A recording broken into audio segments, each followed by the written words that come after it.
Lions Club of Silchar সিগনেচারের উদ্যোগে গত 31 আগস্ট শনিবার স্থানীয় রোজি হোটেলের কনফারেন্স হলে রোহিত মেহতা লায়ন্স কোয়েস্ট সপ্তাহ উপলক্ষে লিও সদস্যদের নিয়ে একটি সচেতনতা সভার আয়োজন করা হয়। উল্লেখ্য, এই সভার পৌরোহিত্য করেন লায়ন্স ক্লাব অফ শিলচর সিগনেচারের সভাপতি লায়ন বাসুদেব ভট্টাচার্য।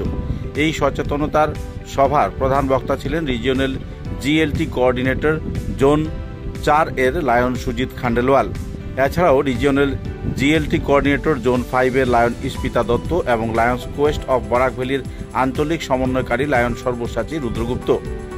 ওনারা অংশগ্রহণ করে রোহিত মেহতা কোয়েস্ট সম্বন্ধে বক্তব্য রাখেন এবং এই কর্মসূচি পালনের যে দায়িত্বভার লায়ন ও লিও সদস্যরা গ্রহণ করেছেন তার ভূয়সী প্রশংসা করার পাশাপাশি বিভিন্ন স্কুলের ছাত্রছাত্রীদের সামাজিক সংবেদনশীলতার বিকাশের জন্য শিক্ষক শিক্ষিকা ও অভিভাবকদের প্রশিক্ষণের প্রয়োজনীয়তার উপরও তারা বিশেষভাবে দৃষ্টি আকর্ষণ করেন।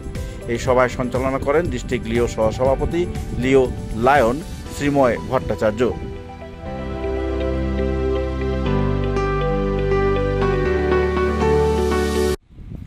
লায়ন্স ক্লাব অফ শিলচর সিগনেচারের উদ্যোগে গত 31 আগস্ট শনিবার স্থানীয় রোজি হোটেলের কনফারেন্স হলে রোহিত মেহতা লায়ন্স কোয়েস্ট সপ্তাহ উপলক্ষে লিও সদস্যদের নিয়ে একটি সচেতনতা সভার আয়োজন করা হয়। উল্লেখ্য, এই সভার পৌরোহিত্য করেন লায়ন্স ক্লাব অফ শিলচর সিগনেচারের সভাপতি লায়ন বাসুদেব ভট্টাচার্য। এই সচেতনতার সভার